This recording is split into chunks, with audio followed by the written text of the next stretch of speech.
Hello बच्चों, good afternoon. आज कक्षा 10 के छात्र छात्राओं को रसायन विज्ञान के द्वितीय अध्याय में अम्ल, क्षार और लवण, एसिड, बेस एंड सॉल्ट में अम्ल एवं क्षारक की धात के साथ अभिक्रिया को पढ़ाना है। सीधी सी बात है, मैं आपको इस चैप्टर में इसके पहले वीडियो में मैं आपको बताया हूँ कि अम्ल और क्षार क्या होते हैं। सबसे पहले मैंने आपको बताया था पुरानी परिभाषा कि अम्ल जो है वो नीले लिटमस पेपर को लाल लिटमस पेपर में बदल देता है, जबकि क्षार जो है लाल लिटमस पेपर को नीले लिटमस पेपर में बदलता है। इसी क्रम में मैंने आपको ब्रॉन्स्टेड और लारी की धारणा पढ़ाया था, concept of Bronsted and Lowry. Bronsted और लॉरी के अनुसार सभी अम्ल प्रोटॉन दाता होते हैं।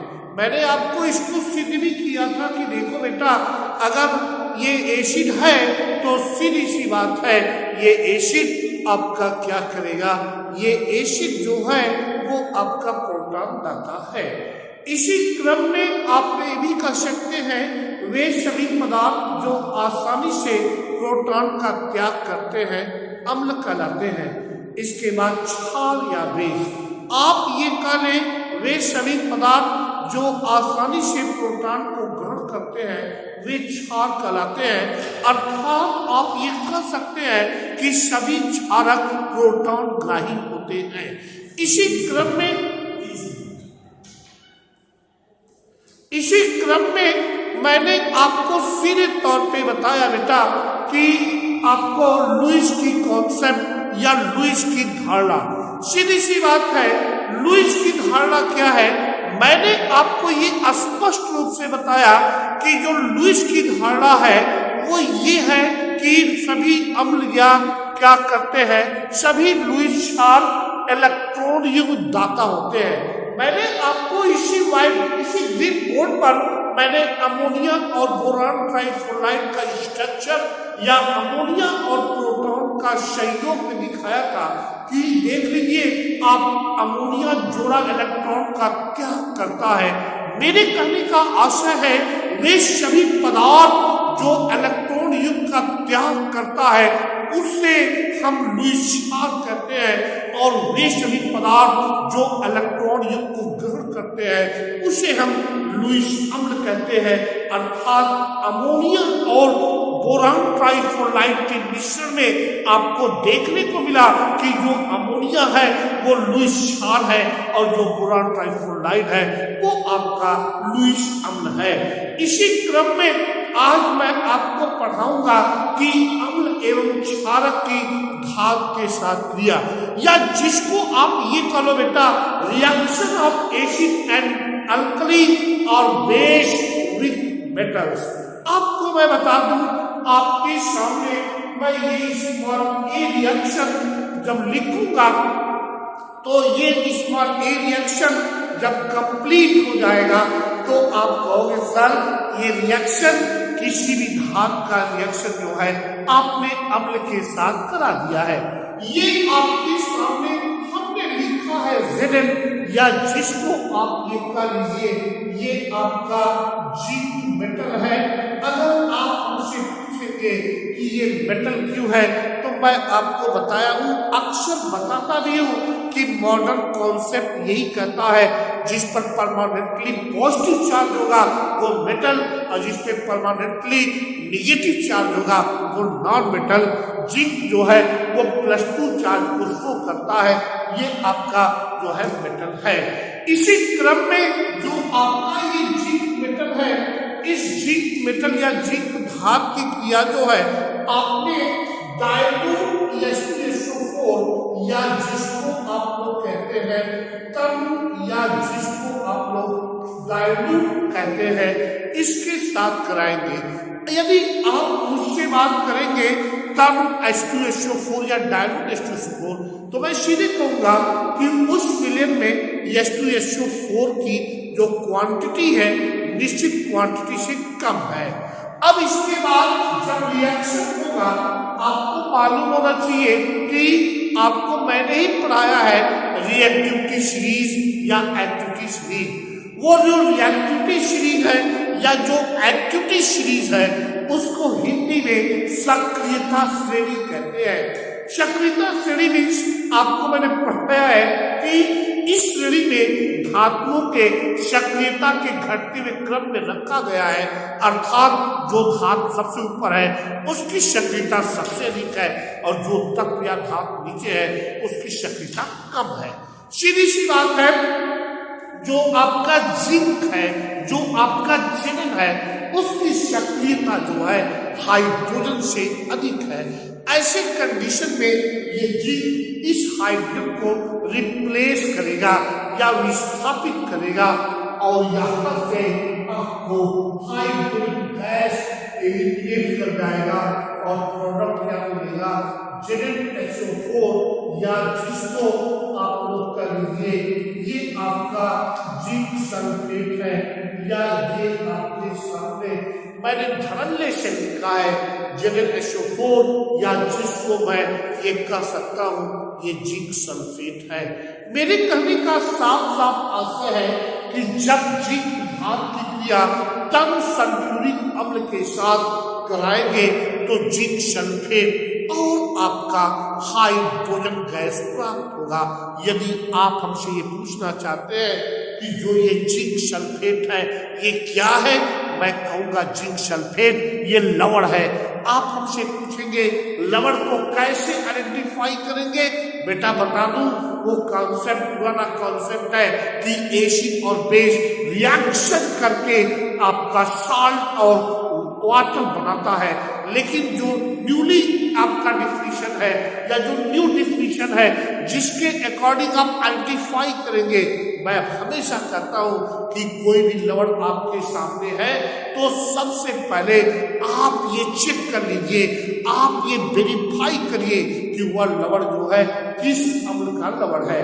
सीधी सी बात है, यदि वो लवण जिस अम्ल का होगा उस अम्ल का हाइड्रोजन या उस अम्ल का जो है उस अम्ल में प्रोटॉन होगा, वो प्रोटॉन अगर फुली रिप्लेस होता है किसी धनायक से तो भी लवण, अगर आंशिक होता है तो भी लवण, लेकिन अगर फुली रिप्लेस होगा तो वो सामान्य लवण और आंशिक रिप्लेस होगा तो उसको अम्लीय लवण कहते हैं। ये आपका अम्लीय लवण है। आपको निष्कर्ष क्या मिला, आपको कंक्लूजन क्या मिला अम्ल की धातु के साथ क्रिया से? हमें निष्कर्ष या हमें जो निष्कर्ष या हमें कंक्लूजन ये मिला कि जब अम्ल के साथ कोई धातु क्रिया करती है तो लवण और हाइड्रोजन गैस प्राप्त होगा। इसी क्रम में मैं आपको एक दूसरा रिएक्शन बता दूं, वो रिएक्शन आप देखेंगे तो आप ये कहेंगे कि सर यहाँ पर तो आपने धातु की क्रिया जो है वो क्षार के साथ कराया। ये आपके सामने हमने जिंक सॉलिड या जिंक ग्रेन्यूल्स को लिया है, या दानेदार जिंक को लिया है, या जिंक के छोटे छोटे टुकड़े को सॉलिड या ठोस अवस्था में मिला उसको लिया। इस दानेदार जिंक को सोडियम हाइड्रोक्साइड ये आपके सामने हमने NaOH को लिख दिया और इसी क्रम में ये आपका एक सॉल्यूशन है जिसको आप लोग बड़े इजीली कहते हैं, ये आपका सोडियम हाइड्रोक्साइड है। अगर आप ध्यान से देखें तो आप यही कहेंगे कि सर यहाँ पर जो रिएक्शन हो रहा है या यहाँ पर जो रिएक्शन है वह रिएक्शन इसी बात को स्पष्ट करता है कि जिंक की जो है कास्टिक सोडा के साथ अभिक्रिया होगी, या जिंक धातु की जो है वो क्षार के साथ अभिक्रिया हो रही है। सीधी सी बात है, जब ये रिएक्शन होगा तो यह जिंक यहाँ से इन दोनों हाइड्रोजन को विस्थापित कर देगा और विस्थापित जब करेगा तो H2 गैस प्राप्त होंगे और इसी क्रम में आपको बहुत इंपॉर्टेंट प्रोडक्ट मिलेगा, 2 सोडियम जो Na2 और ये Zn और आपका 2 ऑक्सीजन जिसको आप लोग कहते हैं, इसका नाम सोडियम जिंकेट आयन होगा। ये सोडियम जिंकेट है। यदि आप हमसे पूछेंगे कि ये क्यों सोडियम जिंकेट है, मेरे पास एक फंडा है कि ZnO2 चार्ज ये जिंकेट आयन है। यदि ZnO2 को जिंकेट करते हैं तो ये आपका सोडियम जिंकेट होगा। अर्थात आप ध्यान से देखें तो यहाँ भी आपको ये स्पष्ट रूप से मिल रहा है कि जिंक धात की क्रिया जब हमने कास्टिक सोडा या सोडियम हाइड्रोक्साइड क्षार के साथ कराया तो सोडियम जिंकेट ये भी एक लवण है और इसी क्रम में आपको हाइड्रोजन गैस प्राप्त होता है। अर्थात बहुत इंपॉर्टेंट रिएक्शन है। ये जो रिएक्शन हमने आपके सामने लिखा है वास्तव में ये बहुत महत्वपूर्ण अभिक्रिया है। अर्थात आपको ये सिद्ध हो गया कि जब किसी भी धात की क्रिया आप अम्ल और आप जो है क्षार के साथ कराएंगे तो यहाँ पर यही निष्कर्ष निकल रहा है कि आपको लवण और हाइड्रोजन प्राप्त हो रहा है। आप कैसे लिखेंगे? आप पहले हेडिंग डालेंगे अम्ल एवं क्षारक धात के साथ अभिक्रिया या reaction of acid and bases are concrete with metals. आप लिखेंगे कि जिंक धात की क्रिया तनु सल्फ्यूरिक अम्ल के साथ कराते हैं तो जिंक सल्फेट लवण और हाइड्रोजन गैस प्राप्त होती है। रिएक्शन लिखेंगे Zn plus H2SO4 gives out ZnSO4 plus H2। Zinc के नीचे नाम लिखेंगे जिंक मेटल, H2SO4 के नीचे नाम लिखेंगे तनु सल्फ्यूरिक एसिड, जिंक ZnSO4 के नीचे नाम लिखेंगे जिंक सल्फेट और H2 के आगे नीचे नाम लिखेंगे हाइड्रोजन गैस। इसके बाद आप लिखेंगे उपरोक्त अभिक्रिया से ये स्पष्ट है कि जिंक धात की सक्रियता जो है सक्रियता श्रेणी में हाइड्रोजन से अधिक है। अर्थात जिंक अम्ल के यश हाइड्रोजन को रिप्लेस करके जिंक सल्फेट बनाता है। इसी क्रम में आप लिखेंगे दूसरा, जब जिंक धात की अभिक्रिया सोडियम हाइड्रोक्साइड क्षार के साथ कराते हैं तो सोडियम जिंकेट और हाइड्रोजन गैस प्राप्त होता है। रिएक्शन आपका Zn solid plus 2NaOH aqueous solution gives out Na2 ZnO2 plus H2। Na2 ZnO2 this is the sodium zincate. ये आपका सोडियम जिंकेट है क्योंकि मैं बताना चाहता हूँ कि ZnO2 चार्ज ये जिंकेट आयन है।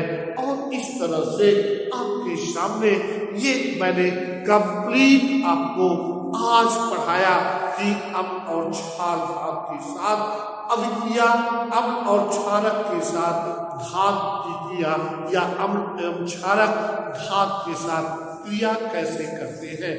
इसी क्रम में मैं आपको बता दूं कि मैं दूसरा अध्याय जो एसिड बेस और सॉल्ट कॉन्सेप्ट है उसमें मैंने पूरा डिटेल आपको एसिड बेस पढ़ा दिया था। आज मैंने आपको अम्ल और क्षार के साथ धात की अभिक्रिया को पढ़ाया। अब मैं आपको एक बात बता दूं, कभी कभी कोई पूछता है कि ये कॉमन साल्ट है, कभी कभी कोई पूछता है ये अम्लीय साल्ट है। तो मैंने अभी अपने लेक्चर में आपको बताया है कि कोई भी साल्ट आपके सामने आता है तो आप ये देखो कि वो साल्ट किस एसिड से संबंधित है। उस एसिड का प्रोटॉन यदि पूर्ण रूप से जो है अगर धनायन के द्वारा हटा दिया जाएगा तो आपका वो क्या होगा, वो आपका कॉमन साल्ट है। यदि आंशिक रूप से हटा दिया जाएगा तो आपका वो क्या होगा, अम्लीय साल्ट होगा। अब आपको इस अध्याय में जो मुझको एक्सप्लेन करना है वो एक्सप्लेन ये करना है या जो आपको मुझे पढ़ाना है वो बहुत इम्पोर्टेंट पॉइंट है। कि वो इम्पोर्टेंट पॉइंट ये है कि धातु कार्बोनेट तथा धातु हाइड्रोजन कार्बोनेट की अम्ल के साथ किया।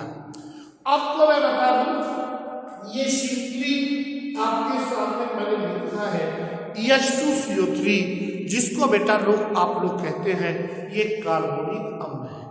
कार्बोनिक अम्ल का स्ट्रक्चर बेटा क्या होगा? H bonded O, C double bonded O, single bonded O, single bonded H। ये बेटा कार्बोनिक अम्ल की संरचना है। और मैं आपको बताना चाहता हूं कि यहाँ कार्बोनिक अम्ल की संरचना, यहाँ से एक प्रोटॉन अगर धनायन के द्वारा विस्थापित हो जाएगा तो इसको हम लोग पढ़ते हैं सोडियम हाइड्रोकार्बोनेट या सोडियम बाइसल्फाइड। ये भी आपका एक लवण है, लेकिन अम्लीय लवण है, क्योंकि इस लवण में जो है आपका प्रोटॉन आंशिक रूप से विस्थापित हुआ है। यदि दोनों प्रोटॉन यहाँ से दो सोडियम आयन के द्वारा विस्थापित हो जाएंगे तो Na2CO3 या जिसको आप कहेंगे सोडियम कार्बोनेट प्राप्त होगा। ये सोडियम कार्बोनेट भी आपका लवण है।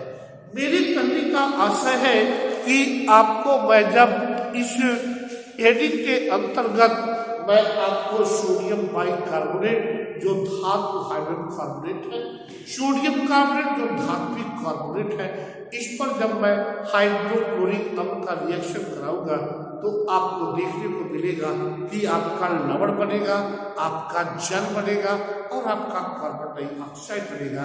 इसको मैं नेक्स्ट वीडियो में एक्सप्लेन करूंगा, इसको मैं आपको नेक्स्ट वीडियो में पढ़ाऊंगा। Thank you.